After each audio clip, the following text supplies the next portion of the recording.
¿Se acuerdan? Cuando se escapa un agente infeccioso, ¿no? Un agente infeccioso elaborado en laboratorio que se disipa por el aire y después, bueno, inicia la película, ¿no? ¿No? Un agente infeccioso, en este caso, un agente infeccioso de tipo viral, ¿no? Tipo viral. El tema de hoy vamos a hablar sobre las enfermedades, ¿no? Higiene.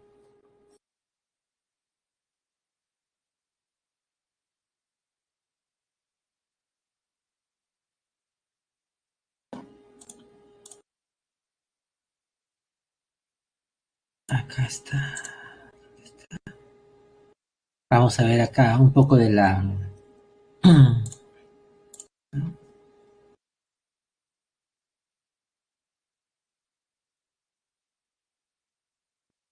Bueno, el tema de las enfermedades es algo que nos acompaña desde mucho antes de que seamos seres humanos. Es decir, las enfermedades propiamente dichas existen desde los inicios de la vida, ¿no? Una, una célula eucariótica, una célula heterótrofa primitiva, ¿no? Fue infectada, ¿no? Una bacteria, ¿no? Y así se originó las mitocondrias y el cloroplasto, ¿no? El, hay bacterias que pueden infectar a células eucarióticas, ¿no? Y vivir en simbiosis con ellas, ¿no? Es decir, hay enfermedades, ¿no? A lo largo de la historia del ser humano, también hemos sufrido diferentes tipos de enfermedades o epidemias, ¿no? Y epidemias a lo largo de nuestra historia. Algunas de ellas están registradas en nuestro ADN. Por ejemplo, cuando sucedió la epidemia del virus del VIH, ¿no? Se comenzó a estudiar el ADN humano con ese punto y se encontró que nuestros ancestros, ¿no? Habían sido infectados con un VIH semejante hace cientos de miles de años atrás, ¿no? Cientos de miles de años atrás. Y que este virus se había integrado en nuestro genoma, ¿no? Y tenemos huellas de esas infecciones pasadas, ¿no? Porque estos retrovirus tienden si se infecta en la línea germinal, ¿no? Si infecta la línea germinal, tienden a integrar su genoma así al genoma de la especie y transmitirse a la siguiente generación, ¿no? Bueno, la higiene como tal, la higiene es aquella ciencia que estudia la salud, ¿no? Vamos a verlo más adelante, ¿no? La salud, ¿no? Y si vemos desde el punto de vista histórico, ¿no?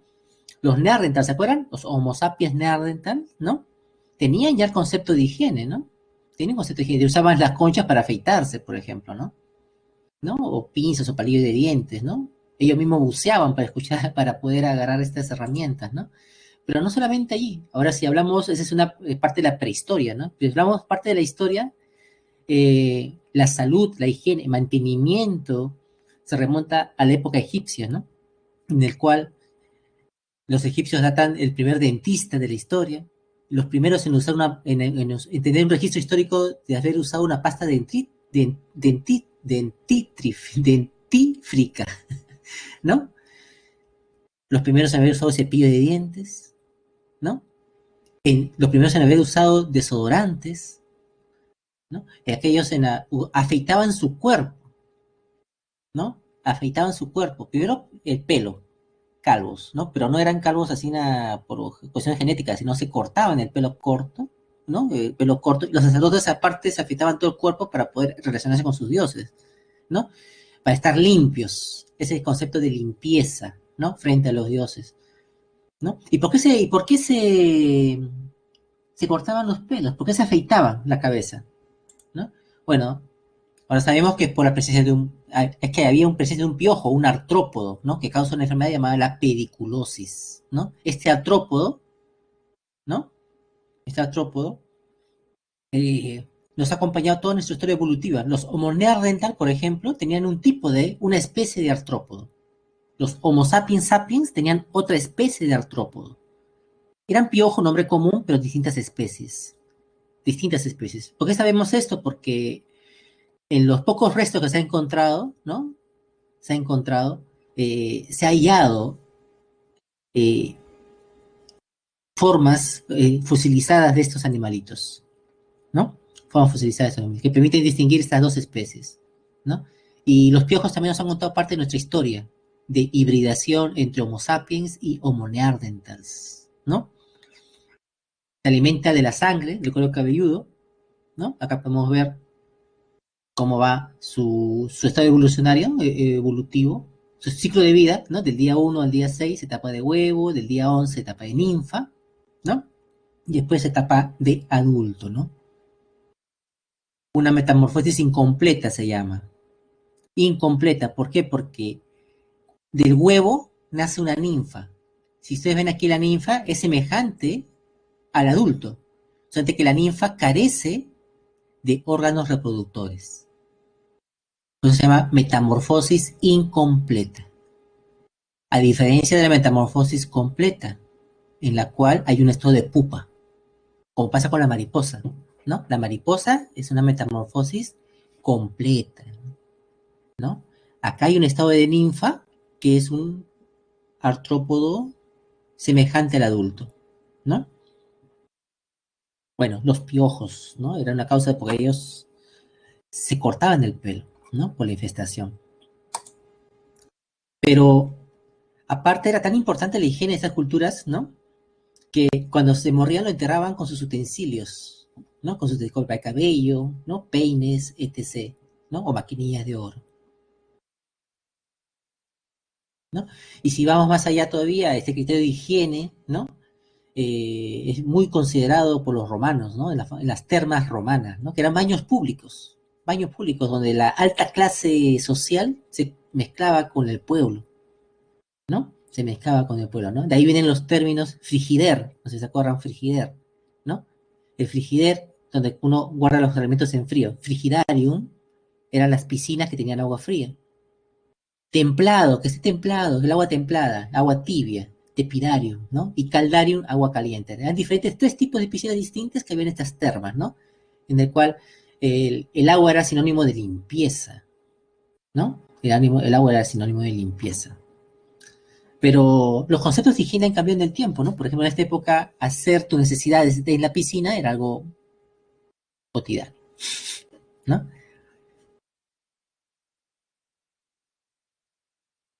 Pero después de aquí viene una caída en esta idea de higiene, ¿no? En esta idea de higiene, ¿no? Tras la caída del Imperio Romano, hay la higiene, que era algo importante, ya hemos visto de cultura griega, los mesopotámicos también, los romanos, ¿no? Decae, ¿no? En la Edad Media, el desprecio de lo mundano y el cambio de las costumbres de la higiene personal. ¿Por qué? Por considerar inmoral la contemplación del propio cuerpo, ¿no? Inmoral, es decir, ya hay una cuestión ideológica, ¿no? Inmoral la contemplación del propio cuerpo. Eso logró, esta ideología, ¿no? Permitió que en la Edad Media se abandonase lo que se conoce el baño corporal. Entonces, estas termas, estos baños públicos o el baño, comenzó a dejarse de lado, ¿no? Comenzó a dejarse de lado. En este caso, pero eso no quiere decir que no haya limpieza, ¿no? La limpieza tenía como objetivo la decencia, el cómo me veo frente a los demás, es el decente, más que antes de la higiene, porque los conceptos de microbios, de enfermedades, eran muy distintos en esa época, ¿no? En esas épocas era comúnmente asearse la mano o la cara para guardar las apariencias frente a los demás. No estamos ya en la Edad Media, ¿no? Acá vemos las letrinas públicas, miren, una letrina pública, ¿no? Ahí vemos los pozos, que hasta acá vemos uno con tapa, ¿no?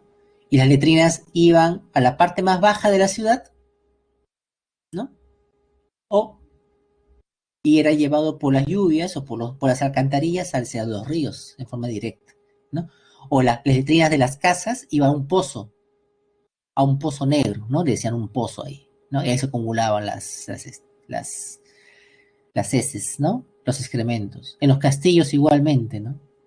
Había un lugar, el último el sótano, en el cual se iban todos los excrementos. Y más aún, ¿no? Tenían la costumbre, cuando se inventa el bacín, ¿no? Los excrementos eran expulsados de las casas, de las ciudades, a la calle, ¿no? Entonces era común que en las calles también esté llenos de heces, para dejar limpias las casas, ¿no?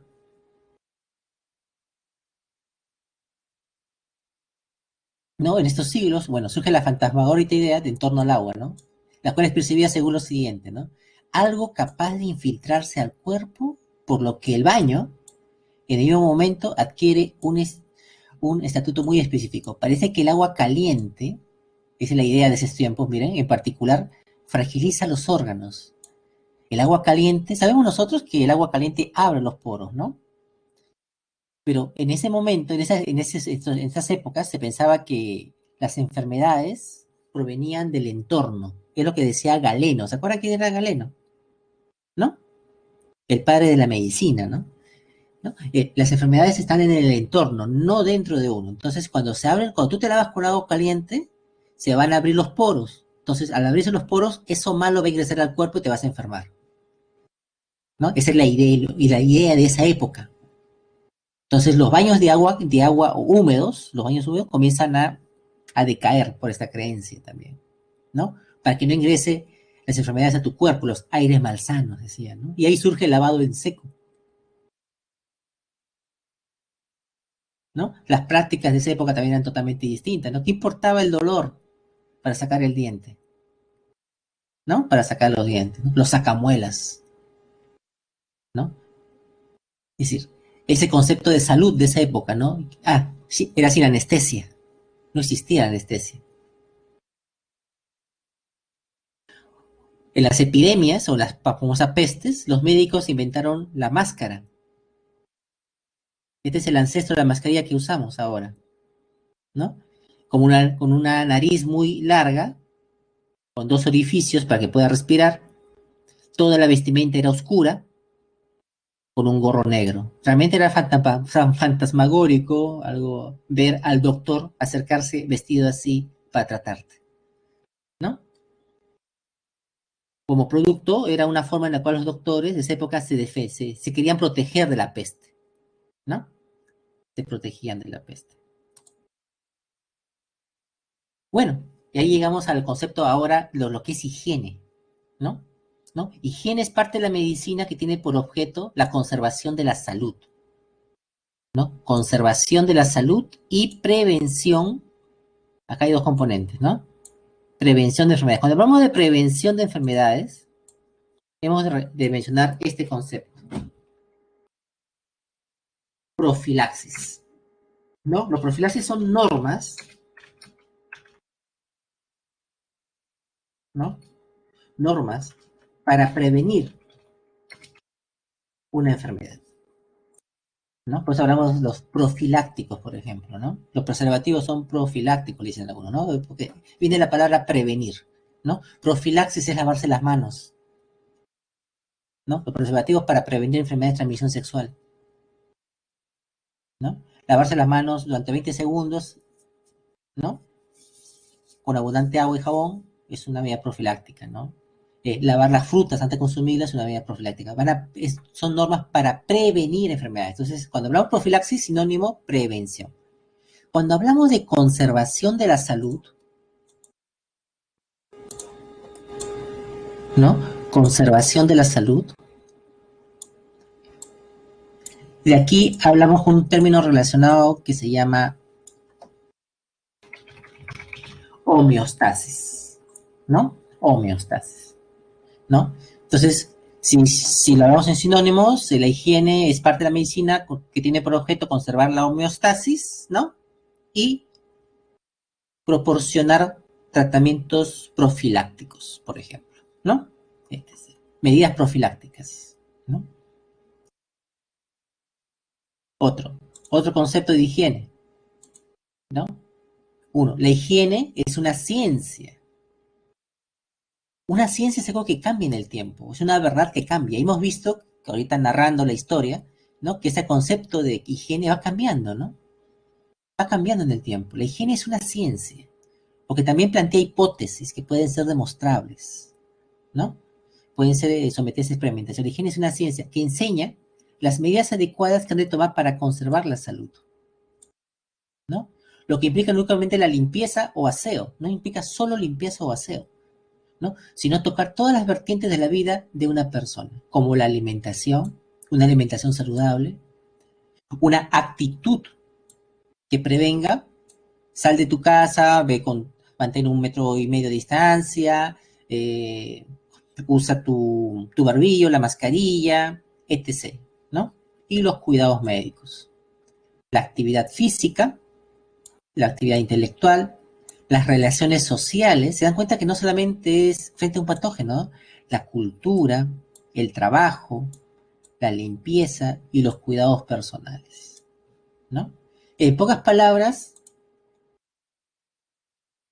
salud, todos estos términos, salud, se está refiriendo a lo que es un mantenimiento de un bienestar social, un bienestar humano, un estado de bienestar,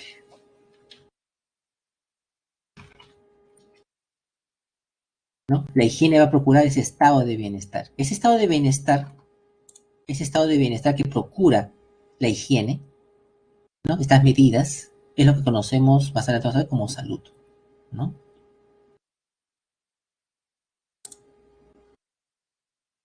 ¿Qué es el concepto de salud? ¿No? La salud es un estado completo de bienestar físico. Estos son las dimensiones de la salud, ¿no? Completo de bienestar, ¿ves? Completo de bienestar, tanto físico, mental y social. Son las dimensiones de la salud, ¿no? No solamente la ausencia de enfermedad.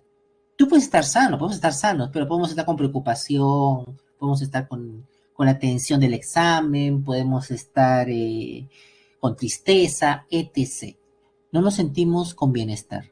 No solamente es ausencia de enfermedad, ¿no?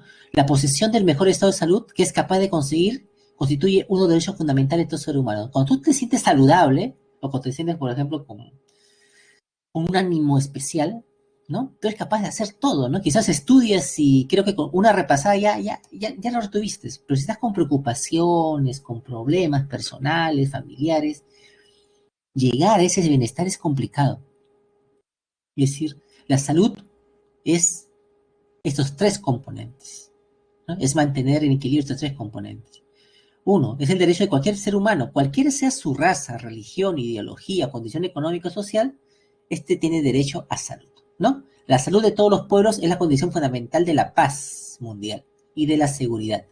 Depende de la cooperación más estrecha entre el Estado y los individuos. Las dimensiones de la salud son, uno, una dimensión física, que se refiere a la morfología humana, a las funciones biológicas, ¿no? A rendimiento de sistemas y órganos. Una salud mental, ¿no? La psicología humana, tus emociones, los pensamientos, un estado de ánimo, ¿no? Y esto es la parte crucial, ¿no? La que a veces se ha dejado mucho de lado. Se está dejando de lado, mejor dicho, ¿no? Una salud mental, ¿no? La psicología, ¿no? Con nuestra mente, nuestra psique, nuestras emociones, nuestro pensamiento, ¿no? Es importante. Una salud de dimensión social. Los seres humanos somos seres plenamente sociales, ¿no? Por eso la cuarentena genera, si la cuarentena la pasa, genera determinado estrés, ese distanciamiento también, ¿no? Porque somos seres sociales, ¿no? Seres sociales, ¿no? Necesitamos satisfacer nuestras relaciones sociales, la interacción social con otros individuos, ¿no? Y ser aceptados dentro de la sociedad, ¿no? Todo esto se conoce como las dimensiones de la salud, ¿no? Dimensiones de la salud, ¿no? ¿Qué es homeostasis? ¿No? Homeostasis, ¿no?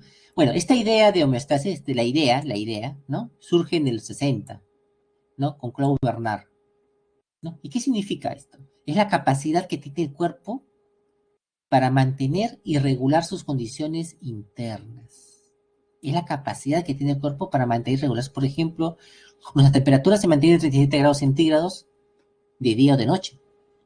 Está allí, oscilando, pero ahí se encuentra, ¿no? Se mantiene y regula sus condiciones internas. por ejemplo, la temperatura, el ritmo cardíaco, tiene sus oscilaciones, pero se va manteniendo con tal de mantener al cuerpo vivo, ¿no? Funcionando ok, ¿no? Esa capacidad del cuerpo de poder mantenerse y regularse es lo que se conoce como homeostasis. Esa idea nace en el 60, ¿no? Pero no como homeostasis, sino como una idea suelta, ¿no? Sí, hay que mantener... Pero la palabra homeostasis aparece en el 33, ¿no? Con, con Cannon, ¿no? Walter Cannon, en el cual dice que ¿qué significa homeostasis? Homeo, de constante, y estasis de mantener, ¿no? Mantener constante algunas condiciones. Y aquí define el concepto de homeostasis que es que manejamos actualmente, ¿no? Describe mecanismos que mantienen constantes las condiciones del medio interno de un organismo, constantes. Y aquí viene a pesar de las oscilaciones del medio externo. Como le decía, nuestra temperatura es 36,5, 37 grados centígrados, estando en la costa, ¿no? A presión o una presión, y estando en la sierra a menor presión atmosférica. O estando, la temperatura es la misma estando en el Ecuador que estando en los polos. Es decir, a pesar de las oscilaciones del medio externo, las condiciones internas se mantienen, ¿no? Esto se llama homeostasis. Y si hay homeostasis, decimos que se encuentra en un estado, ese organismo, ¿no? Ese organismo se halla en un estado saludable. En un estado saludable. Eso se conoce como homeostasis, ¿no? La salud, ¿no? La Organización Mundial de la Salud, acá está, Mundial de la Salud, sus siglas son la OMS,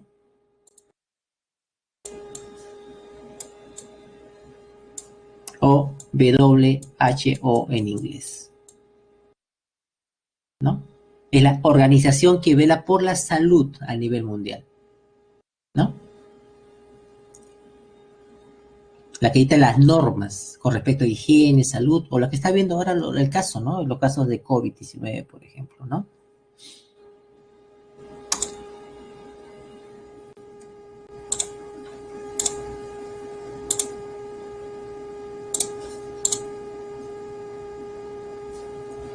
Bueno, veamos, sigamos acá. Repasemos aquí esta parte. A ver, acá. Ahí está, ¿no? Entonces, higiene, en resumen, ¿qué es higiene? Es la ciencia que enseña a conservar la salud, ¿no? Procurando el buen funcionamiento del cuerpo y dictando normas para evitar las enfermedades. ¿Cómo se llaman estas normas? Se llaman profilaxis, ¿no? Profilaxis. Según la OMS, el estado es un estado completo de bienestar que tiene sus tres dimensiones: físico, mental y social, ¿no? Físico, social y mental. Como el curso es biología, el curso que estamos ahora es biología, vamos a ver la salud desde el punto de vista biológico, entonces desde el punto de vista de las enfermedades, ¿no? Pero recordemos que salud no solamente es eso, son estos tres componentes. Pero por contextualizar el curso, vamos a verlo de salud desde ese punto de vista, ¿no? Y aquí hemos de definir qué es un agente patógeno. Un agente patógeno es aquel organismo que origina una enfermedad,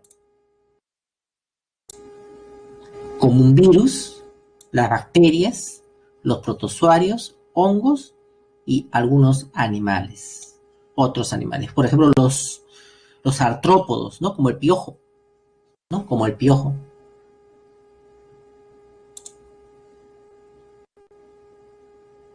¿No? Aspectos que afectan la salud y la calidad de vida, ¿no?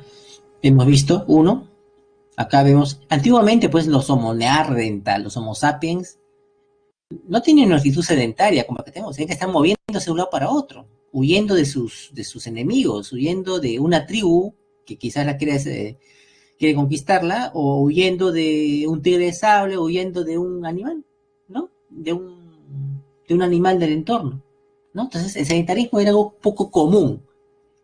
Hemos evolucionado para ser nómades, ¿no? Para estar en continuo movimiento, ¿no? Para poder cazar, para obtener nuestro alimento, ¿no? Cazar. A pesar que pasamos una etapa del sedentarismo con la agricultura y la ganadería, aún así, ¿no? El ser humano salía a largas caminatas para obtener su alimento, para obtener agua, fuentes de recursos naturales, etc., ¿no? Etc. Pero la vida actual del hombre, desde los 1700 en adelante, es una vida sedentaria, ¿sí? Los últimos 300 años. Los últimos 300 años. Pero hemos tenido casi 100.000 años a más de una vida muy activa. Y nuestro cuerpo ha evolucionado a eso. O sea, la evolución nos ha llevado a que nuestros mecanismos se adapten a eso. Y de un momento a otro tenemos una vida realmente sedentaria, ¿no? Y esto provoca, bueno, afecta a nuestra salud, ¿no? Y la calidad de vida. Insomnio, bueno, la falta de higiene personal, la falta de relaciones personales, una dieta desbalanceada, ¿no? No realizar actividades de ocio, sumado a la contaminación ambiental, el estrés, la preocupación, ¿no? El consumo de sustancias tóxicas. Por eso es mejor tomar las cosas con tranquilidad, ¿no? Si no sales bien en el examen, no saliste bien, ¿no? ¿Diste mal tu examen? No diste mal. No, ¿para qué te vas a preocupar? ¿No? No te preocupes. Más bien, si te preocupas, te va a ir mal. ¿No? Tranquilo. Pero sí sé responsable con las cosas que vas a hacer. Estudia, repasa, reconoce tus puntos débiles, avanza. Te equivocaste, aprende de ese error. No digas, no ingresé, no digas eso. Sino digo, mejor, lo más saludable es que tú puedas pensar por qué no respondí a esas preguntas. ¿Qué me pasó en ese momento? Utilizas tu raciocinio y dices, ya pasó esto, entonces voy a corregir, ¿no? Me voy a mejorar a mí mismo, ¿no? El estrés, ¿no? El consumo de sustancias tóxicas, etc., ¿no? Son son aspectos que van a afectar en forma negativa nuestra salud, ¿no? Y nuestra calidad de vida, ¿no? Las enfermedades,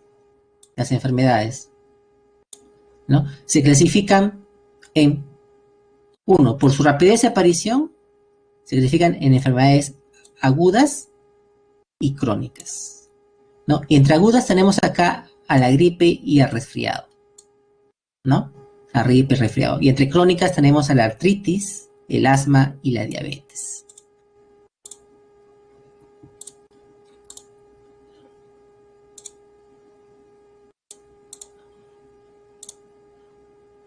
¿No? Entre las enfermedades agudas, ¿no? Entre las agudas, son aquellas que aparecen y cambian o empeoran con mucha rapidez. Esa es una aguda. Son enfermedades, podemos asociarlas con el término rápido, ¿no? Rápido. En cambio, una crónica es aquella que se desarrolla y empeora por un largo periodo de tiempo. Es decir, las agudas son de aparición corta, mientras que las crónicas son de aparición larga pero lenta.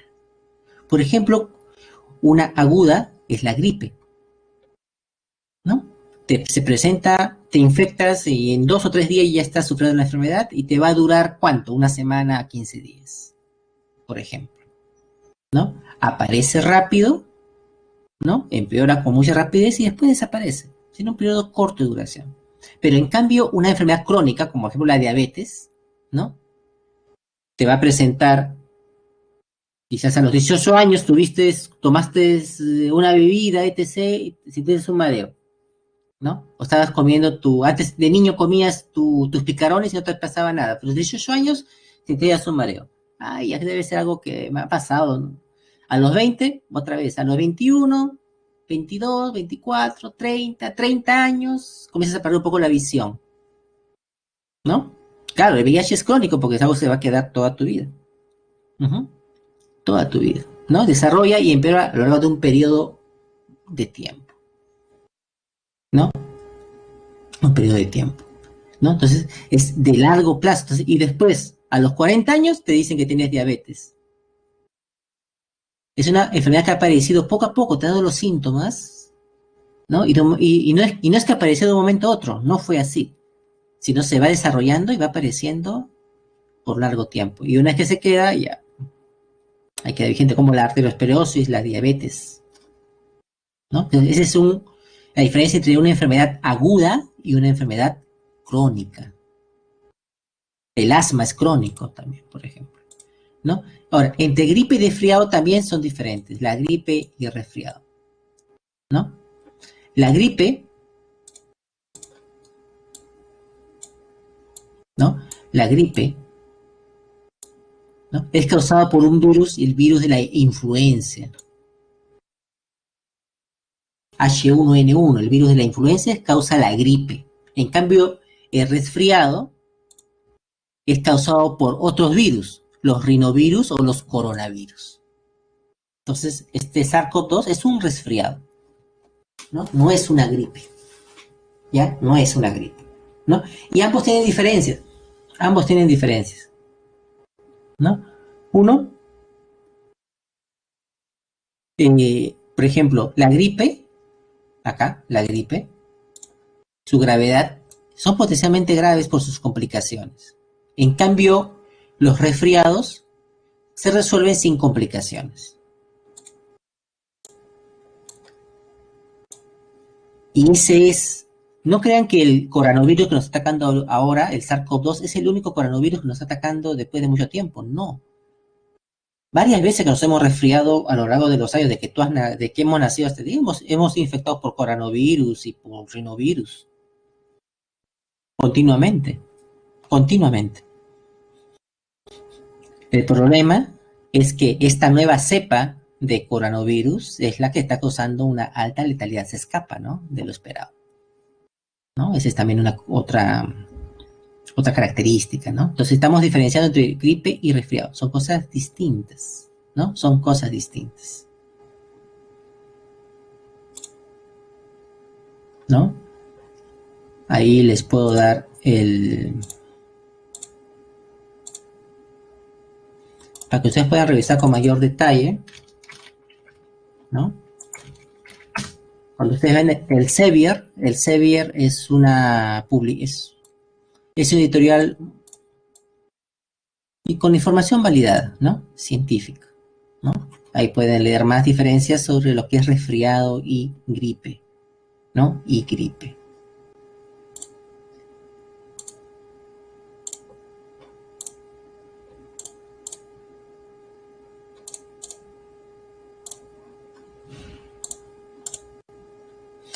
Bueno, ya hemos hablado de las enfermedades agudas y enfermedades crónicas. Agudas, como la gripe, aparecen rápido y duración corta.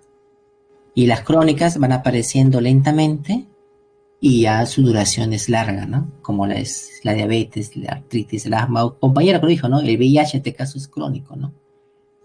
Porque va a durar todo un largo plazo, una larga duración, ¿no? Uno, por la frecuencia, las enfermedades pueden ser esporádicas, por la frecuencia, esporádicas, suceden de vez en cuando, es decir, no son muy frecuentes en la población, como un derrame cerebral, un paro cardíaco, ¿no? Son enfermedades esporádicas, ¿no? Se producen en Lima a la semana 1, 2 casos, en Chimbote 1, 3 casos, algo esporádico, ¿no? No hay una alta frecuencia de la enfermedad, ¿no? Endémica es cuando estos casos se producen en un lugar determinado, ¿no? En una provincia determinada, ¿no? Ahí recibe el nombre de endémico, ¿no? Ahí recibe el nombre de endémico, ¿no? En el Perú, ¿no? Tenemos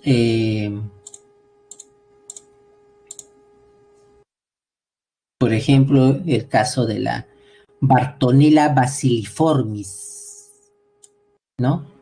Bartonella bacilliformis, que causa la enfermedad conocida como la enfermedad de Carrión, ¿no? ¿Y por qué se llama la enfermedad de Carrión? Porque fue Daniel Alcides Carrión se infectó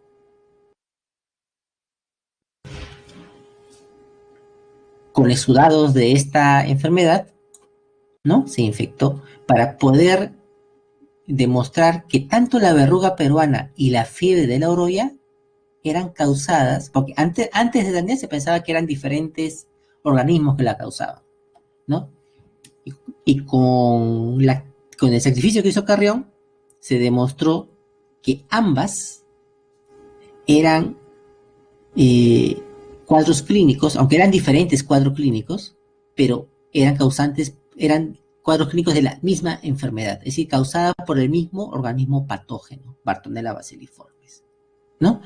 Este caso, al que vamos a ver más adelante, está relacionado a veces estas enfermedades con los vectores. Por ejemplo, en el coronavirus, el SARS-CoV-2, ¿no? El vector es un caso de zoonosis, ese que es un caso de zoonosis, ¿no? Aquí no entra, ¿no? Coronavirus. Acá, en el caso de Bartonella bacilliformis, ¿no? Esta bacteria se aloja en unos insectos, ¿no? Un artrópodo, Klebsiella, ¿no? Klebsiella, los cuales también esos insectos, estos tipos mosquitos, también es vector de otra enfermedad llamada la leishmaniasis, ¿no? Estos insectos son vectores de dos enfermedades entonces. Uno, la leishmaniasis y la enfermedad de Carrión, ¿no?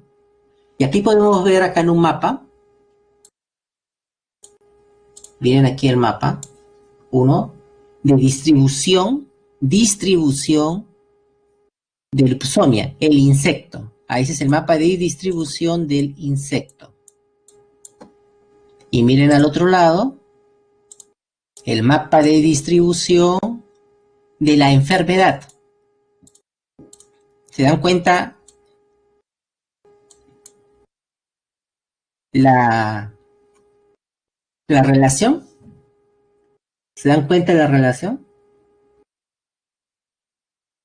Lugares donde está el insecto, se presenta la enfermedad, ¿no? Se presenta la enfermedad. ¿Cuál es el...? Ahí y la gran mayoría, ¿no? La gran mayoría, ¿no? Lugares donde se presenta el insecto, se presenta la enfermedad, ¿no? El estudio de la distribución de las enfermedades, el estudio de la distribución de las enfermedades, es parte de la epidemiología, ¿no? Es el estudio, ¿no?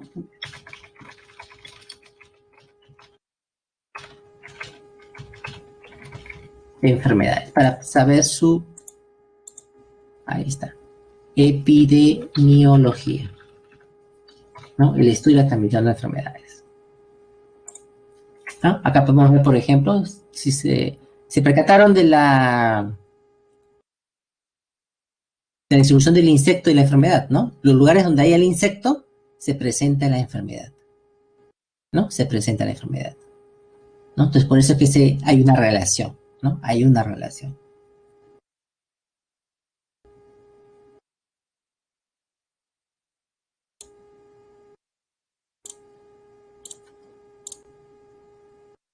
Ahí tenemos enfermedades endémicas, como la malaria, la bartonelosis, la leishmaniasis, y las enfermedades epidémicas, ¿no? Como la gripe, ¿no? La viruela, ¿no? El cólera, la peste,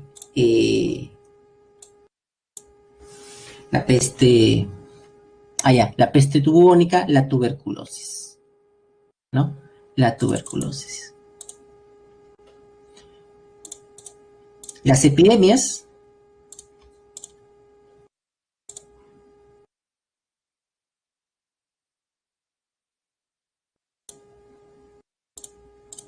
¿no? Nos ha acompañado a lo largo de nuestra historia, ¿no? Acá podemos ver, ¿no? Como las plagas de Justiniano, la viruela. Un tercio total de la población japonesa falleció a causa de esta enfermedad. 1 millón de personas, ¿no? Acá, no sé, no, viruela japonesa. Sí. La epidemia del cólera, la plaga italiana, etc. Es decir, a lo largo de nuestra historia ha habido diferentes tipos de epidemias, ¿no? Epidemias a lo largo de nuestra historia. La epidemia del ébola, ¿no? Entre el 2014 y 2016 con 11.000 fallecidos, ¿no? Este es el SARS-CoV-2. El SARS-CoV-2. Pero ya previamente ha habido otra epidemia de SARS, de otro coronavirus, ¿no? Que es la epidemia del SARS entre el 2002 y el 2003, una, es otro coronavirus. La epidemia del MERS, que fue del 2012 hasta el presente, ¿no? Y actualmente, pues, el SARS-CoV-2, ¿no? Y el SARS-CoV-2, entre los coronavirus.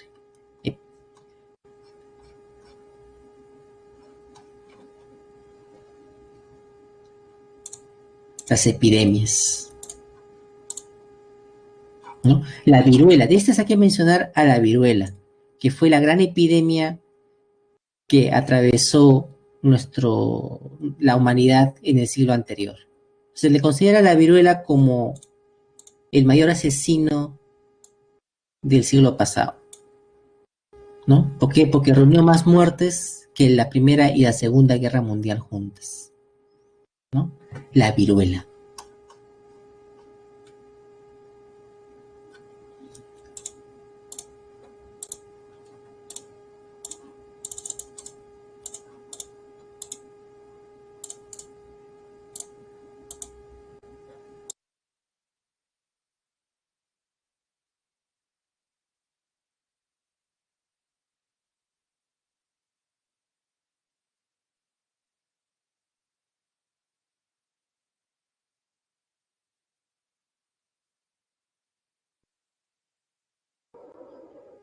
Las enfermedades por su origen ahora, ¿no? Vamos a ver acá.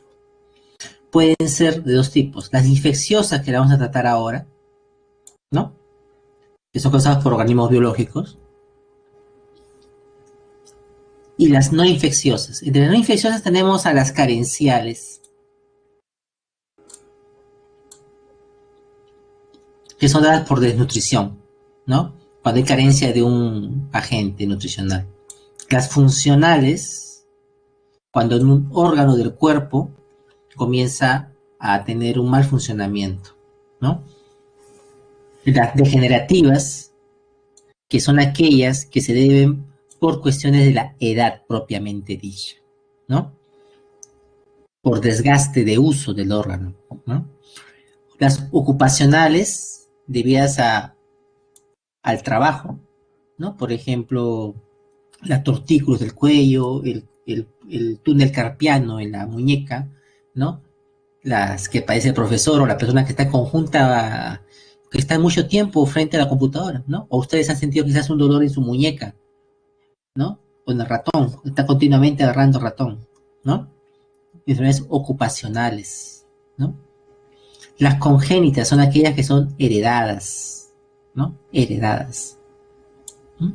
Ahora tenemos dos términos: epidemiología, que es el estudio de las epidemias y de la distribución de las enfermedades; la infectología, que estudia el diagnóstico y prevención de las enfermedades; y la parasitología, que estudia el parasitismo, ¿no? Que es cuando un organismo ataca a otro organismo denominado el hospedador, ¿no? Por ejemplo, veamos estas noticias de acá, ¿no? En el primero dice acá: coronavirus ha provocado que el sistema de salud peruano entre en crisis y pese a que se han habilitado líneas de consulta y atención médica, no logra cubrir la gran demanda de los miles de ciudadanos preocupados por la enfermedad, ¿no? Y aquí habla un infectólogo, habla un infectólogo que es que estudia el tratamiento, ¿no? Estudia el tratamiento de las enfermedades, que indica que las personas que presenten síntomas del nuevo coronavirus deben exigir ser tratados desde el principio, ¿no? Lo dice un infectólogo, es alguien que estudia el tratamiento, ¿no? La gente debería pedir tratamiento desde el primer día, incluso por telemedicina, ¿no? Ahora hablemos de los epidemiólogos, por ejemplo. En la actual crisis, en el Perú solamente tenemos 38 epidemiólogos, solamente 38, para enfrentar los casos virales. Uh-huh. Y donde la gran mayoría de ellos se encuentran en la capital. Y la mitad de ellos está ocupando un cuadro, un cargo administrativo. No está es un cargo administrativo, ¿no? Un cargo administrativo. Solamente creo que 16 de ellos están en campo.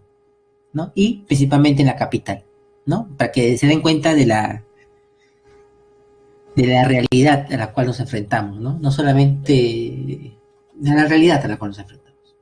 ¿No? Epidemiólogos e infectólogos, ¿no? Ahora hablemos de Koch, ¿no? Koch establece unos postulados para el estudio de las enfermedades, ¿no? Y pues se le recuerda por dos cosas. Uno, porque es el que propone la teoría microbiana,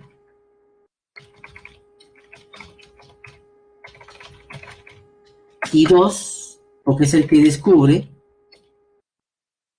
al agente causante de la tuberculosis.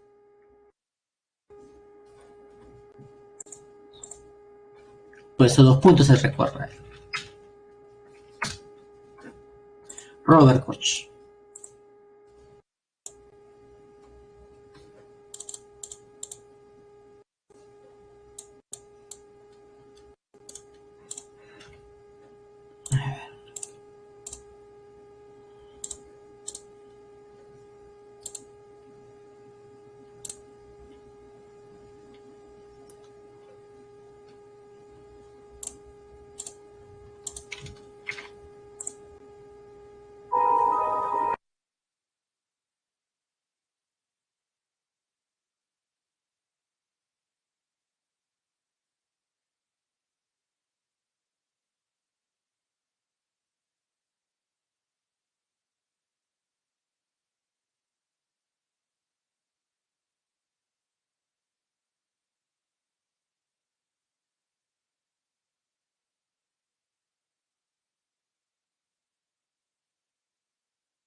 Robert Koch por parte de Alemania y Louis Pasteur por parte de Francia, ¿no? Contemporáneos. De Louis Pasteur hemos hablado sobre la teoría de la biogénesis, ¿no? Cuando combatió la teoría de la generación espontánea, ¿no?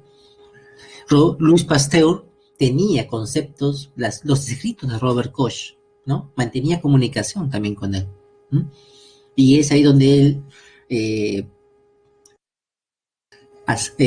acorde a la teoría de Robert Koch, de la teoría microbiana, postula pues de que son los microbios responsables no solamente de las enfermedades, sino también de que la leche o la carne se pudra, ¿no? Bueno, Robert Koch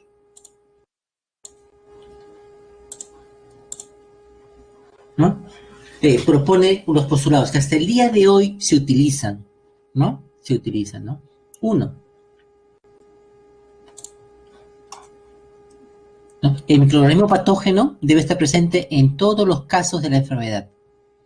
Por ejemplo, si hay alguien que posee el SARS-CoV-2, entonces SARS-CoV-2, y hay una persona sana, entonces se diría de que las personas, los, los sanos, no presentarían el patógeno, ¿no? No presentarían el patógeno. El microorganismo patógeno sospechoso debe estar presente en todos los casos de la enfermedad. Ahí miren bien claro, en los enfermos, ¿no? En los enfermos. Y ausente en los animales sanos, ¿no? Acá se ve un animal enfermo y un animal sano, ¿no? El animal enfermo Ahí vemos al animal enfermo. Ahí está en su sangre, ahí se puede ver ahí en su interior al patógeno sospechoso, mientras el animal sano no lo posee. ¿No? Aquí se puso la microscopía o la tinción. Segundo paso, el microorganismo sospechoso, el patógeno sospechoso, se puede cultivar en cultivo puro, es decir, se puede cultivar ex situ, es decir, fuera del cuerpo, fuera del cuerpo del animal, ¿no? Fuera del cuerpo, se cultiva en una placa Petri. En cambio, como el sano no posee el patógeno, ese no va a presentar crecimiento en un cultivo artificial, ¿no? Tercer postulado, cuando este patógeno puede ser cultivado se utiliza para infectar a un animal enfermo, a un animal sano, disculpen, a un animal sano, este se va a enfermar. Entonces, las células de cultivo puro de microorganismo aislado debe causar la enfermedad en animales sanos. El animal se va a enfermar. Y cuando extraigamos el patógeno de ese animal enfermo, va a ser el mismo que se extrajo en el paso 2. Va a ser el mismo. Es lo que llamamos el paciente, ese es lo que se ha conocido ya en la ciencia ficción como paciente cero, ¿no? ¿Quién fue el primero, no? Y lo podemos haber visto en la película Guerra Z, ¿no? ¿No? Cuando Brad Pitt creo que es el que está buscando al paciente cero, ¿no? Para poder cerrar el ciclo del conocido. Brad Pitt hace caso de un epidemiólogo, ¿no? Que está buscando cómo se originó la enfermedad. Uh-huh. Para reconocer. El microorganismo debe ser aislado, idéntico al original.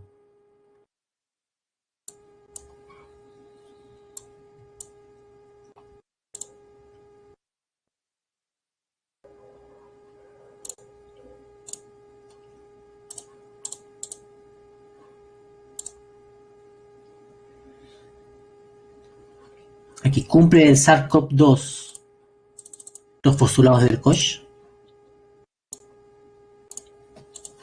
Para los que les guste la lectura, les dejo ahí el texto, ¿no?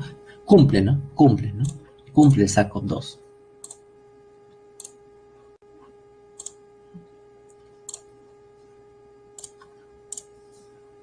Bueno, una enfermedad,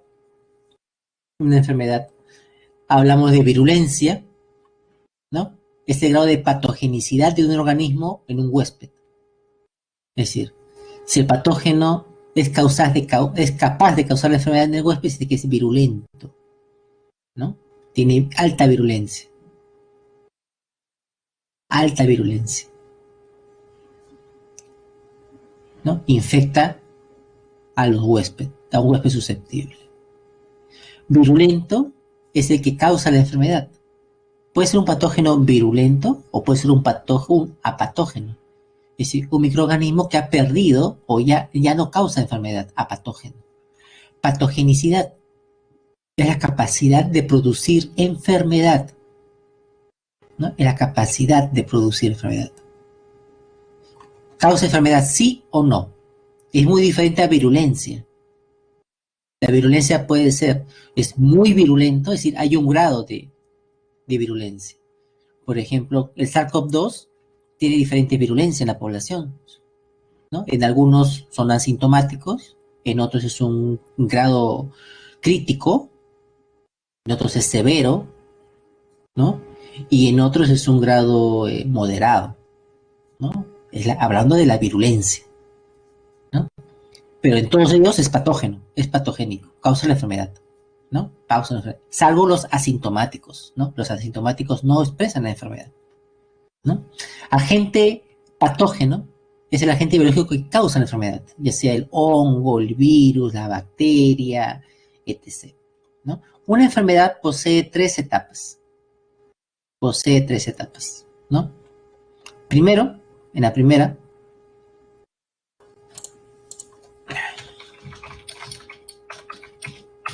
vamos a ver esto.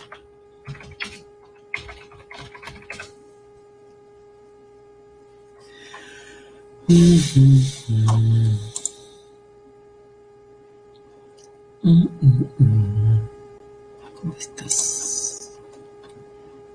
Se me olvida esto. Aquí. Ahí está. Ya. Etapas de la enfermedad, ¿no? Primero es la incubación, ¿no? La incubación es un periodo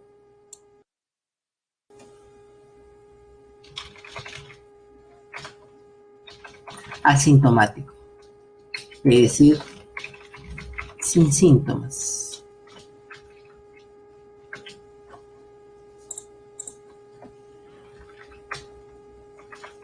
Sin síntomas, ¿no?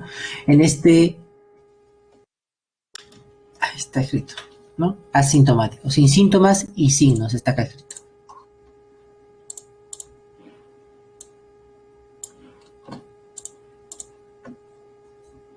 Sin síntomas y signos. En esta etapa podemos ver cómo la curva va subiendo, es decir, se está multiplicando la cantidad de patógenos, y después de la incubación aparecen ya los síntomas y signos. Eso es característico de la segunda etapa llamada el desarrollo. Desarrollo, ya aparecen los síntomas. Si tu sistema inmunológico está ok, funciona, da una buena respuesta, lo bueno que va a suceder es lo siguiente. Los microorganismos se van reproduciendo, se van replicando, si son los virus, y comienzan, tu sistema inmune comienza a frenar y llega aquí, ¿no? Su sistema inmune ya está dándole frente batalla y los patógenos comienzan a disminuir de tamaño, de cantidad en tu cuerpo. A esa disminución de patógenos se va acompañado una mejora del individuo, es decir, comienzan a disminuir los síntomas y los signos. Pero si tu sistema inmune no le hace frente a la batalla, lo que va a pasar es que no va a haber, tu sistema inmune no le va a dar batalla al organismo y va a seguir hasta llegar a la muerte del individuo, ¿no? Se perdió la batalla, como quien dice, ¿no? Pues la etapa de desarrollo es muy importante, es la etapa crítica de la enfermedad, ¿no? Es la que va a definir si el organismo se va a curar o no. Una vez que se van disminuyendo los síntomas y van estos desapareciendo, ¿no?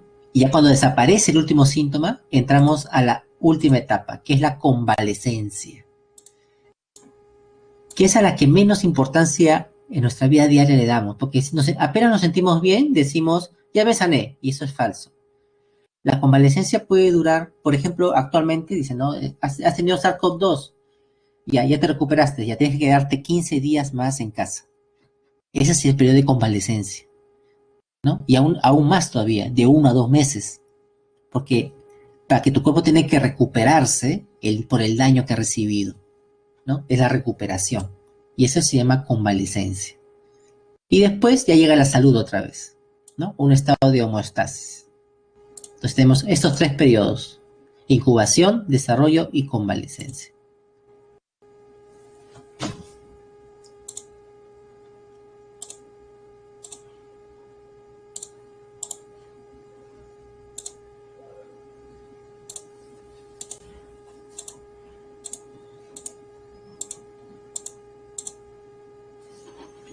Acá vamos a ver la diferencia entre síntoma y signo. ¿Qué es un síntoma? Ahí vas al doctor y dices, doctor, ¿sabe qué? Tengo dolor de cabeza, me tiembla la mano derecha, siento sudoración. Es decir, lo que tú estás describiéndole al doctor es lo que se conoce como síntoma. Entonces dice que el síntoma, como es algo subjetivo, es una medida subjetiva, porque es lo que el paciente percibe, es una percepción del paciente, es lo que el paciente experimenta, pero el doctor no lo puede percibir. El paciente le puede decir al doctor, tengo visiones, veo todo de color amarillo, veo todo de color rojo, pero el doctor no lo puede percibir, es un síntoma, ¿no? Es un síntoma. Un síntoma es, tengo fiebre. El doctor usa el termómetro y ve que tu temperatura es normal. Entonces no es fiebre, es otra cosa. pero tú sientes fiebre.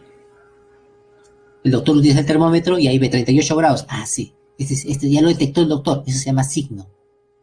¿Qué es un signo? Es una manifestación objetiva. ¿Por qué? Porque se puede medir y observar. Y es verificado por estudios clínicos. Es objetiva. Entonces, entender la diferencia entre signo y síntoma. A ver, ¿qué es un hipocondriaco? Un hipocondriaco, ¿no? Es aquel que tiene una preocupación o el miedo de aparecer o convicción de tener una enfermedad grave. Es una persona que piensa que tiene una enfermedad muy grave o varias enfermedades graves, ¿no? Pero cuando se explora físicamente, el doctor hace una revisión del paciente, no identifica enfermedad médica. Por lo tanto, ¿qué es un nervio hipocondriaco? Ahí les doy 3 alternativas, A, B y C. Lean y a ver, contesten. La encuesta que les he dado, a ver. Lean y contesten la encuesta. Lean bien.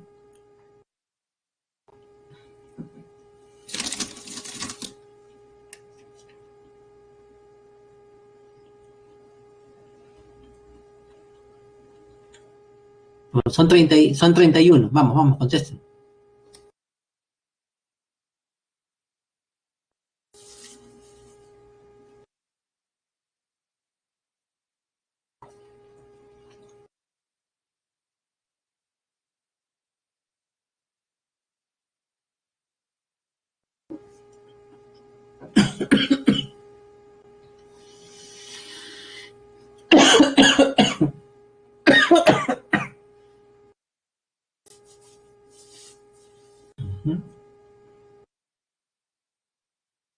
Si le contestaron bien el hipocondriaco, significa que han entendido bien los criterios de síntoma y signo.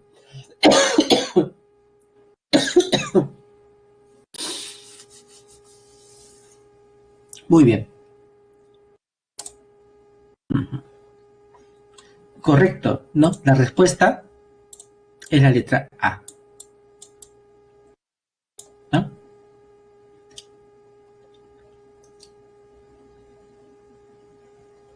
Acá. Vamos a ver.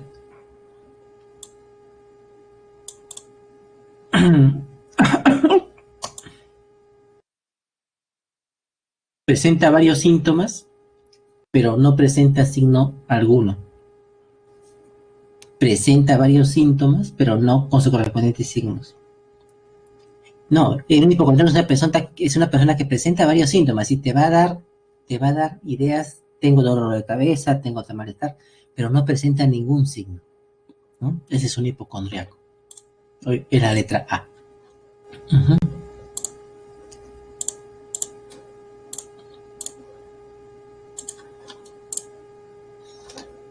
Muy bien. Las enfermedades se transmiten de forma de transmisión de enfermedad, ¿no? Uno, de forma directa, cuando es por contacto personal, ¿no? O en forma indirecta, mediante el agua, el alimento, animales o objetos. Cuando hablamos de animales, de forma indirecta, es cuando el animal es un intermediario. Y estamos hablando allí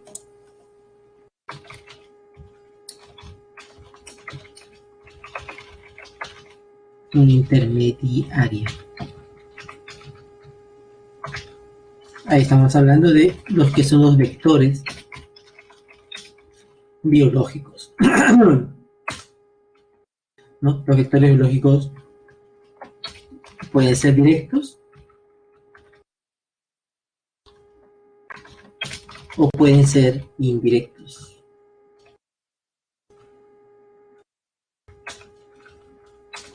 Directos son aquellos en el cual el patógeno lleva a cabo parte de su ciclo de vida. en el animal. En cambio, los indirectos son aquellos en el cual el patógeno es transportado en la superficie del animal. Esa es la diferencia entre los vectores biológicos. Uno directo, por ejemplo, la que la Bartonella, la Bartonella se transporta dentro del animal, lleva parte de su ciclo de vida en el animal. Indirecto es transportado en superficie, por ejemplo, la mosca, la cucaracha. La mosca, la cucaracha. ¿No? ¿No? Posa, toca la basura y en la noche camina sobre la comida, la papa, las frutas, etc., ¿no? Transporta al patógeno, ¿no? Caso de los indirectos. O tomar agua contaminada, o alimentos contaminados, o agarrar objetos, ¿no? El pasamanos, por ejemplo, ¿no? Indirecto. Y la forma directa, cuando hay contacto personal, ¿no? Hay un contacto, tocar la mano de la otra persona, las enfermedades de transmisión sexual, ¿no? Es forma directa. Y la otra forma es la zoonosis. La zoonosis, ¿no? En la cual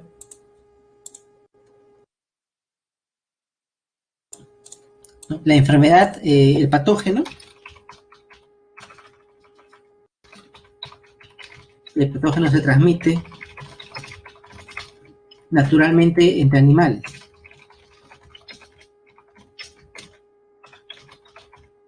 Entre animales. Pero circunstancialmente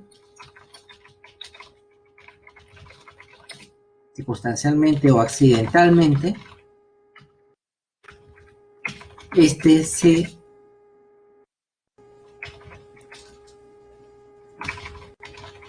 se transfiere e infecta a humanos, ¿no? Eso se llama zoonosis. La rabia, por ejemplo, es común entre los animales, entre ellos, pero el ser humano no forma parte del ciclo, ¿no?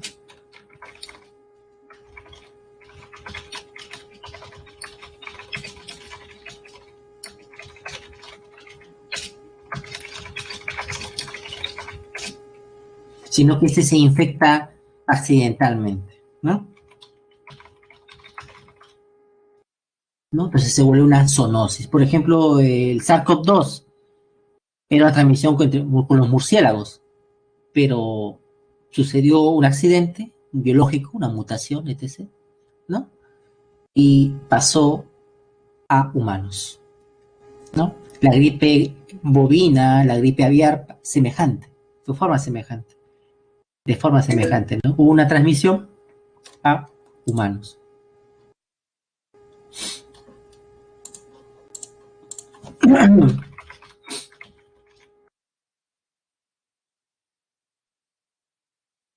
Esos son los armadillos.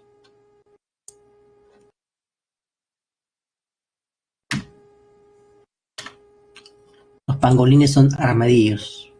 La lepra, esa es otra cosa. Mycobacterium leprae, ¿no? Mycobacterium leprae. El SARS-CoV-2 es murciélagos, ¿no? Es un caso de una zoonosis, ¿no? Ahora, las vías de infección pueden ser oral o digestiva, nasal o respiratoria, a través de la piel o la vía de transmisión sexual, ¿no? Por las cuales estos patógenos van a ingresar al cuerpo.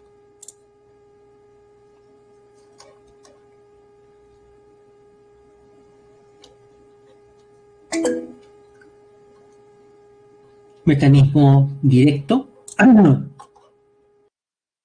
No cualquier enfermedad. No cualquier enfermedad puede contagiarse por zoonosis. No cualquier enfermedad puede contagiarse por zoonosis, ¿no? Tiene que haber una serie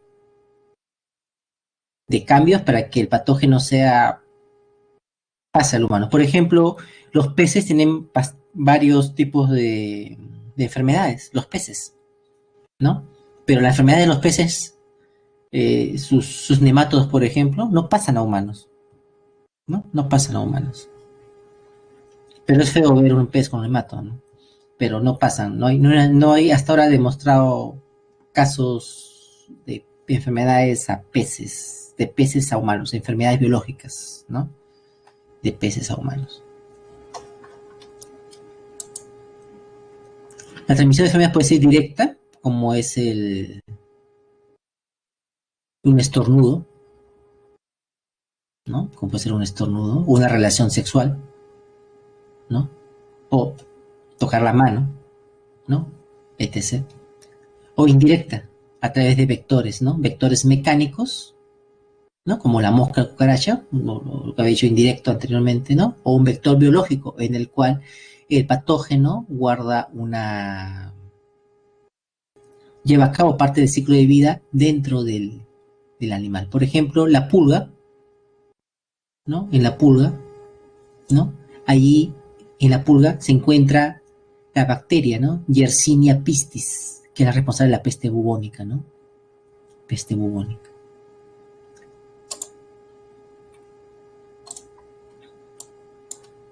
Las enfermedades virales, acá tenemos ya la gripe, es un virus de ARN, ¿no? Tenemos la poliomielitis, otro virus de RNA, ¿no? Infección oral o nasal, el sarampión, entre la polio y el sarampión, ¿no? El sarampión ingresa también oral, nasal, igual que el anterior, pero también puede ser por la conjuntiva ocular. La rabia es de transmisión cutánea, ¿no? Cuando la saliva del perro, gato o murciélago atraviesa a través de su mordedura o arañazos por la piel, ¿no? El dengue, ¿no? Cutánea, por la picadura del mosquito, ¿no? El mosquito Aedes, ¿no? El mosquito Aedes, ¿no? Enfermedades virales. Enfermedades bacterianas, la tos ferina, que es la conocida como la tos convulsiva, ¿no? Bordetella pertussis, la bacteria, ¿no? La fiebre tifoidea, la salmonella tifi, el cólera, que es el Vibrio cholerae, que en Perú hubo una epidemia de cólera por los 80, ¿no? La bartonelosis, de la que hemos hablado, Bartonella bacilliformis, la enfermedad de Carrión. Tuberculosis, el bacilo de Koch. Él descubrió la tuberculosis, el causante que le llamaba pues, Mycobacterium tuberculosis. La sífilis, que es causada por una bacteria que transmisión sexual, la Treponema pallidum, ¿no? La tuberculosis, o también conocido como bacilo de Koch, ¿no? Bacilo de Koch, porque fue quien lo descubrió, ¿no? Uno se transmite por vía respiratoria. Una persona tose, libera las partículas y la otra respira e infecta sus pulmones, ¿no? E infecta sus pulmones. Acá se ha movido. Un ratito. Aquí se ha movido.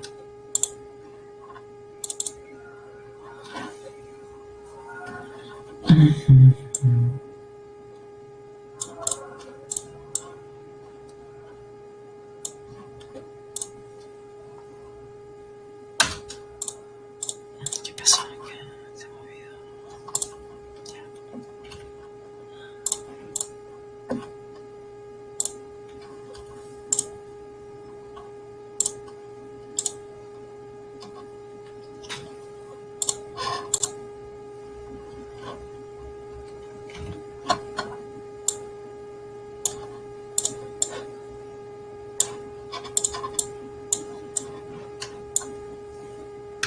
¿No? La tuberculosis, ¿no? Uno, el sistema inmunitario no elimina la bacteria, pero lo deja multiplicarse y produce la infección, ¿no? El bacilo de Koch comienza a infectar los alvéolos pulmonares, ¿no? Existe un 10% de riesgo que la infección se reactive y desarrolle la enfermedad. Existe un 10% de desarrollar una doble infección, es decir, que otra vez se infecte el individuo con tuberculosis, ¿no? Con tuberculosis. Por el segundo caso es que se cure el individuo de forma espontánea, ¿no? O tercer caso, que como los individuos que tienen SIDA o el VIH tienen un sistema inmune pobre, sean afectados directamente por tuberculosis, ¿no? Por eso se llaman inmunodeprimidos, ¿no? Inmunodeprimidos, porque tienen el sistema inmune debilitado.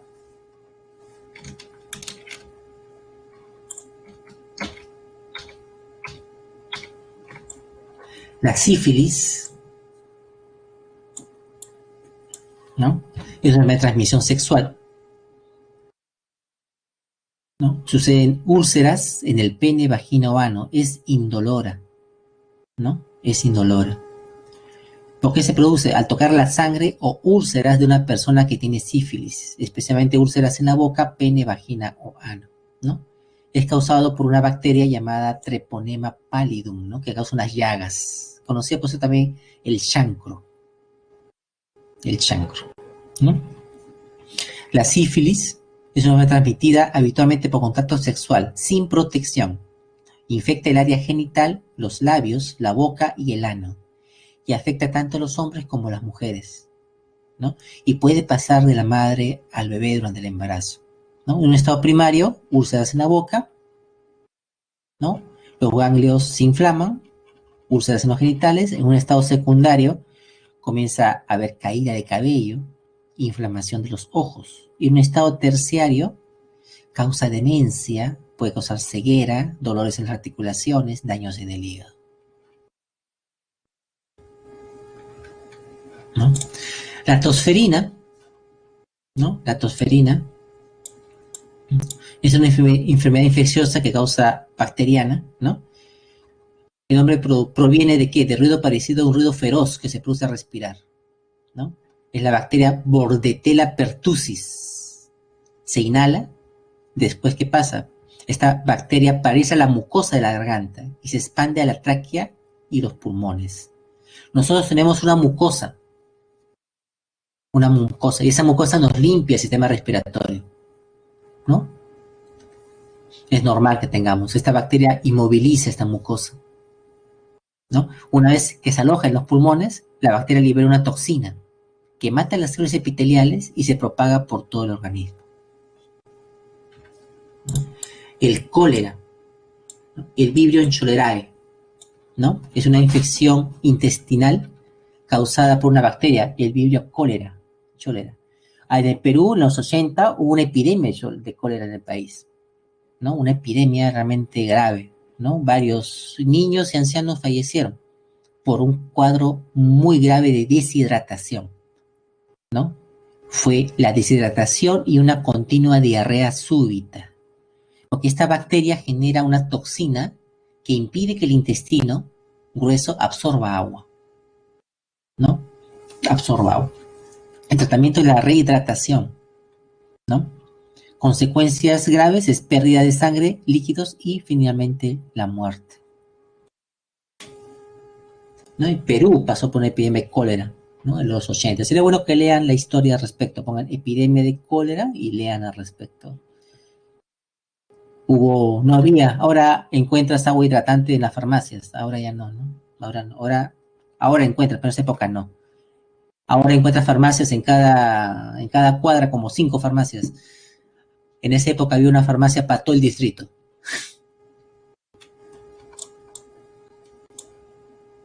Realidad totalmente distinta. La fiebre tifoidea, ¿no? Es una enfermedad causada por el bacilo de Hebert, el bacilo de Ebert, Salmonella typhi, ¿no? Se contagia al consumir alimentos contaminados con heces fecales, ¿no?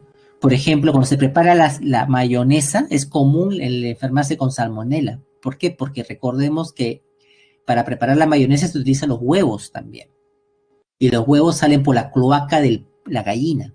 Y si el huevo no se lava bien, cuando se rompe el huevo, parte de las bacterias que estaban en la cáscara pasan al alimento, ¿no? Entre ellas salmonela, ¿no? Por eso cuando se prepara la mayonesa con el huevo hay que lavar bien el huevo antes de usarlo, ¿no? Y mantener congelado el producto, ¿no? Las bacterias ingresan al cuerpo y al intestino. Del intestino la bacteria se propaga por el torrente sanguíneo. Puede llegar a la vesícula, al hígado y otras partes del cuerpo, ¿no? Hay que tener cuidado, comer en la calle, cortarse las uñas, lavárselas al agua y las manos continuamente, consumir agua hervida clorada y mantener la casa libre de desechos. ¿Por qué las uñas? Porque cuando uno se limpia después de defecar, puede quedarse en las uñas restos de heces, ¿no? Que no nos percatamos. Enfermedades micóticas causadas por hongos, tenemos el hongo de la tiña del cabello, ¿no? Microsporum trichophytum, ¿no? Vía infección cutánea, que es diferente, ¿no? Al hongo causante del pie de atleta, ¿no? Del pie de atleta, que es causada también por Candida albicans o también por Microsporum trichophytum, ¿no? La tiña de los pies, Candida albicans, y el pie de atleta, ¿no? Causada por Microsporum trichophytum, ¿no? Se transmite de una persona a otra, ¿no? O por mascotas portadoras del hongo. Tienes tu perrito caminando por tu casa y caminas tú por el mismo piso, pero sin sandalias, por ejemplo, ¿no? O con los pies descalzos, ¿no? Puede también transmitirse así. Área frecuentemente sudoración o compartir las tiñas de los pies, por ejemplo, compartir las sandalias, ¿no? De una persona que está infectada. La micosis pulmonar aguda por Histoplasma capsulatum, infección nasal, ¿no? Por la inhalación de esporas del hongo, ¿no? Enfermedades parasitarias por protozoarios. Tenemos a la famosa, no sé si han escuchado a veces en verano, que en las piscinas hay una ameba que le ponen, pues, la ameba come cerebros, le han puesto algunos periódicos, ¿no? Es una ameba que se llama Entamoeba histolítica, ¿no? Es una ameba que ingresa por las fosas nasales, ¿no? O por los oídos, cuando uno entra a la piscina, etc., ingresa por las cavidades, ¿no? Y se desplaza al cerebro, ¿no? Y comienza a alimentarse de la materia, causando dolor de cabeza y finalmente la muerte del individuo, ¿no? Tripanomiasis o la enfermedad de Chagas, el Trypanosoma cruzi, es un protozoario, ¿no? Contaminada por la picadura de heces de un insecto, un artrópodo llamada Triatoma infestan, ¿no? Y el otro es la plasmodiosis, que es otro protozoario, Plasmodium, pero que es transmitida por otro insecto, ese insecto llamado Anopheles.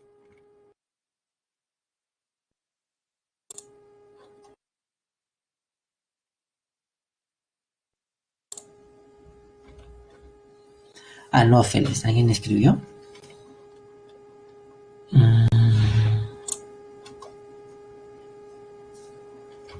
Anopheles, ¿no? Entonces, los tripanosomas por Triatoma infestan, ¿eh? Como de ahí viene el nombre, ¿no? Y las plasmodiums, exactamente por los insectos llamados anófeles, son los mosquitos, ¿no? Acá vemos a un niño tomando agua infectada sería entamoeba, ¿no? Entamoeba. Acá al centro vemos a Triatoma infestans, que parece una cucaracha, ¿no? Triatoma infestans, ¿no? Transmite, aquí está en la sangre, se ve en el morado, a los Trypanosomas cruzi, ¿no? Y a la derecha vemos a los mosquitos, ¿no? Anófeles, ¿no? Que son los transmisores del Plasmodium, ¿no? En la enfermedad de Chagas, ¿no? En la enfermedad de Chagas, que es causada por el Trypanosoma, ¿no? Aquí vemos al insecto, ¿no? Triatoma infestans. Este insecto, del chinche, ¿no? Pica al enfermo y toma sangre con tripanosomas, ¿no? En el insecto, ¿no? Este insecto, el insecto Trypanosoma, ahí podemos ver ahí, pasa un ciclo de vida.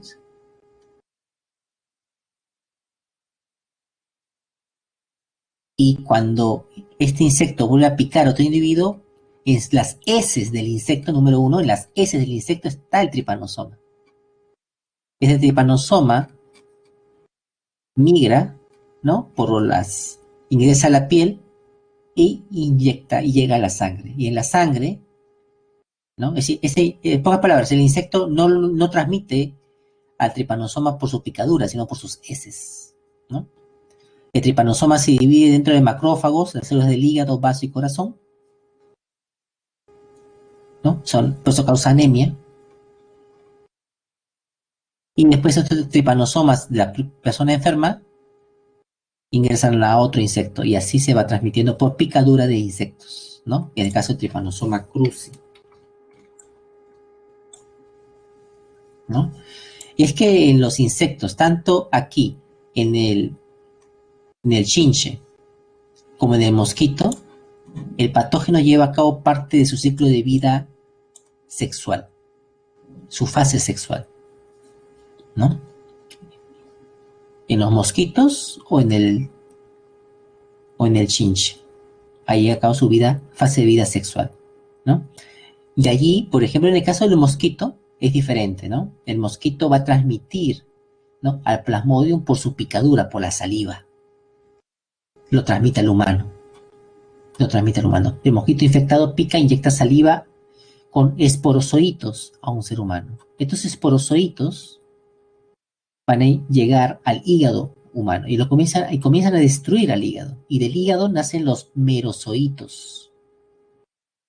Estos merozoitos van a infectar los glóbulos rojos, los van a destruir. Por eso va a causar una anemia, ¿no? Estos merozoitos se van a transformar en gametocitos, ¿no? Esa es la fase asexual. En el humano se lleva a cabo la fase de vida asexual del parásito, ¿no? Y estos gametocitos van a seguir su ciclo de vida, necesitan al mosquito para seguir su ciclo de vida. El mosquito vuelve a picar y se cierra el ciclo. Ahí se lleva a cabo la fase sexual de reproducción del protozoario. Enfermedades causadas por el minto, tenemos la taeniosis por Taenia solium, la famosa tenia, ¿no? La cisticercosis, Cysticercus cellulosae, ¿no?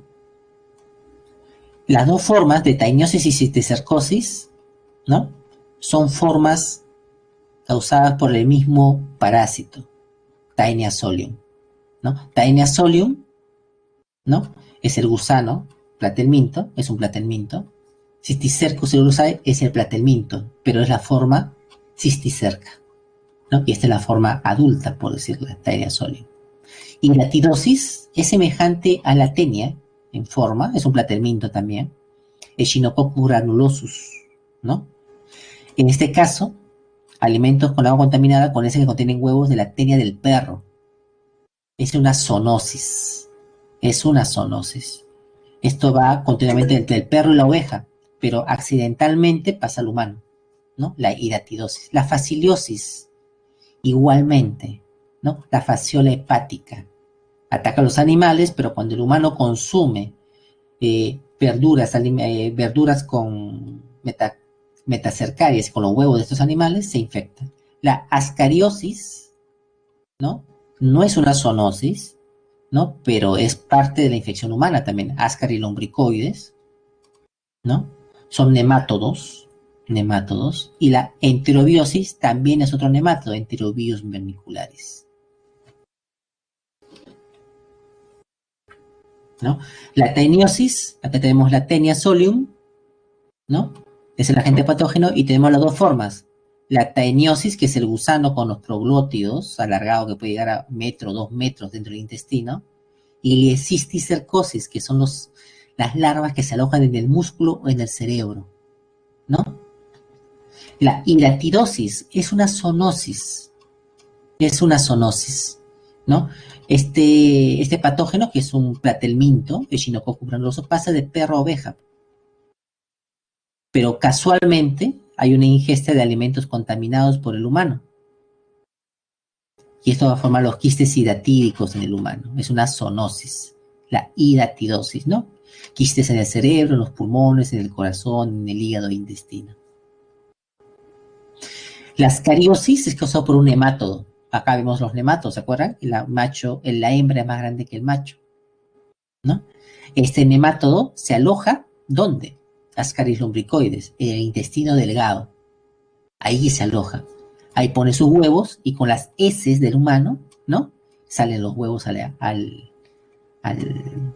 ambiente, ¿no? En regiones de alta pobreza, donde no hay lugares de servicios higiénicos adecuados, esta es una enfermedad común, ¿no? Las ascaris. La Enterovirus vermicularis también es otro nemátodo, pero a diferencia de ascaris, que se aloja en el intestino delgado, ¿no? En el intestino delgado, ascaris, intestino delgado, el enterovirus se aloja en el intestino grueso. Aquí está, el intestino grueso, acá en el número 3, ¿no? Y las hembras grávidas, aquí dice grávidas, significa las hembras con huevos, salen en la noche por el ano. Aquí podemos ver cómo están saliendo por el ano para poner sus huevos. Y eso provoca que los niños, o que son los principalmente infectados por estas enfermedades, se rasquen el ano. Y después, ¿qué pasa? Esa misma manito, contenida con los huevos, lo introducen a su boca y otra vez se cierra el ciclo. O a veces los niños comparten chuparse el dedo con el otro niño. Y es con ahí donde se contagia, ¿no? La enterovirus vermicularis.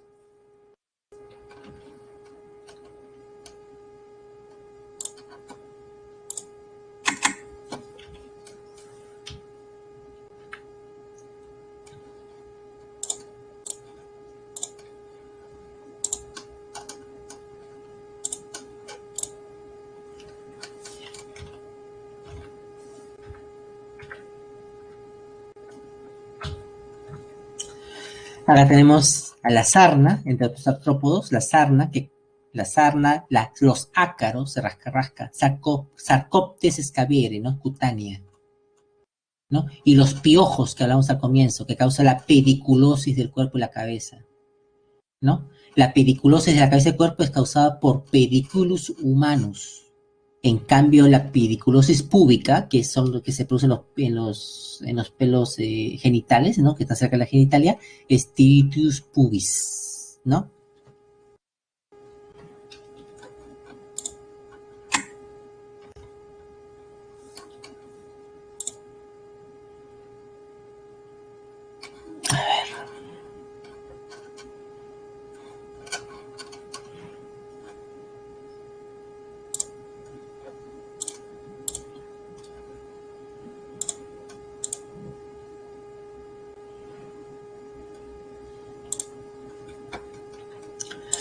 A ver, la número 1, pregunta número 1, dice, cuando en el colegio un profesor se enseña a sus alumnos normas de higiene, ¿no? Normas de higiene.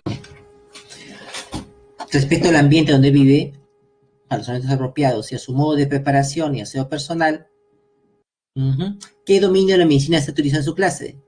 Aquí la respuesta es la letra A. Está usando la higiene.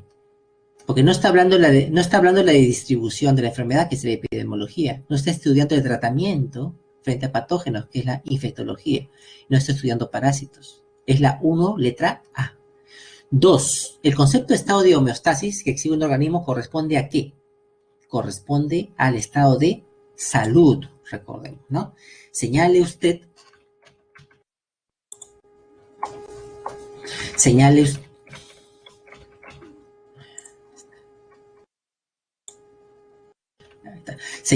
qué institución o persona definió la salud del ser humano como un estado completo de bienestar. ¿Se acuerdan? Que era la OMS, ¿no? La OMS. Es la 3, la letra D. 4, ¿no? Una persona ha salido de su casa sin tomar las medidas de seguridad. No usa mascarilla, no guarda distancia de 2 metros, contraviniendo la exposición de la cuarentena, ¿no? Cuando se le aplica la prueba rápida, la prueba molecular, dio positivo. Es decir, significa que tenía ADN, el ARN del virus, ¿no? El ácido nucleico del virus.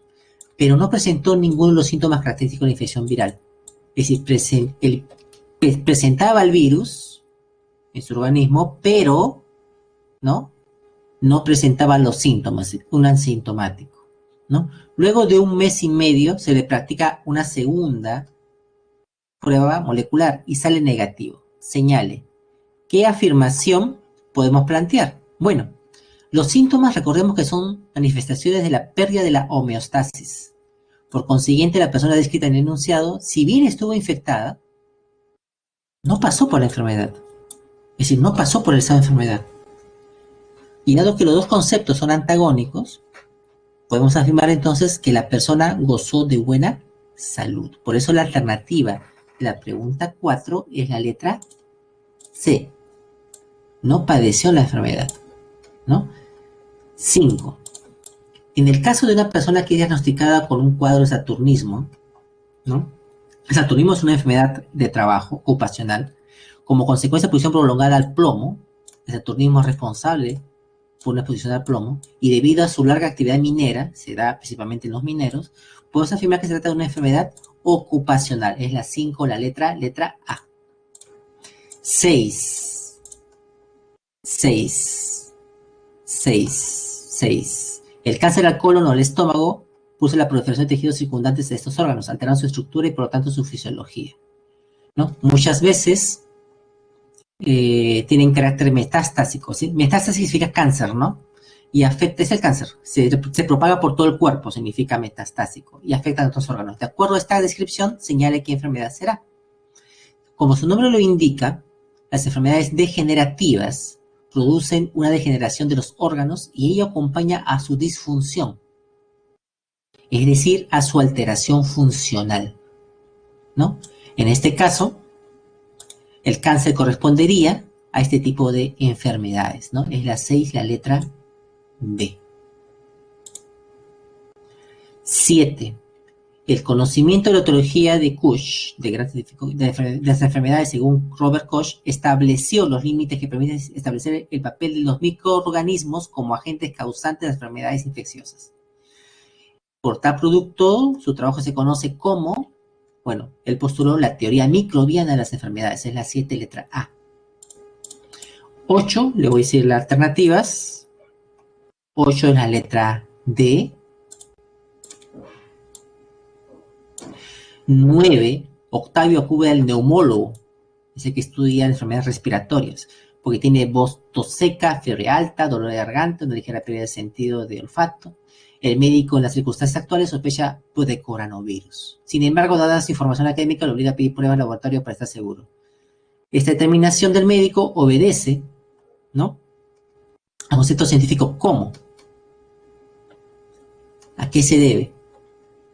¿A virulencia? No, es a los postulados de Koch, ¿no? Las pruebas de laboratorio que va a exigir corresponden al postulado de Koch. Ese tratamiento con el cual se trata es el principio para tratar cualquier enfermedad, ¿no? La letra 10, la respuesta es la letra C. 11 es la letra A. 12 es la letra C. 13 es la letra A. 14 es la letra B. Y 15, la tiña, el pie de atleta son enfermedades causadas por hongos, ¿no? Fúngicas.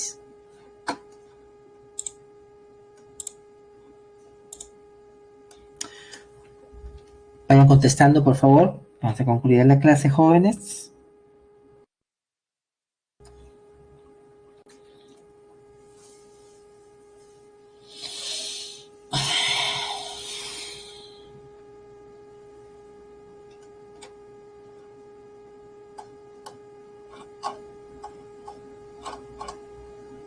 Vamos a concluir la clase, jóvenes.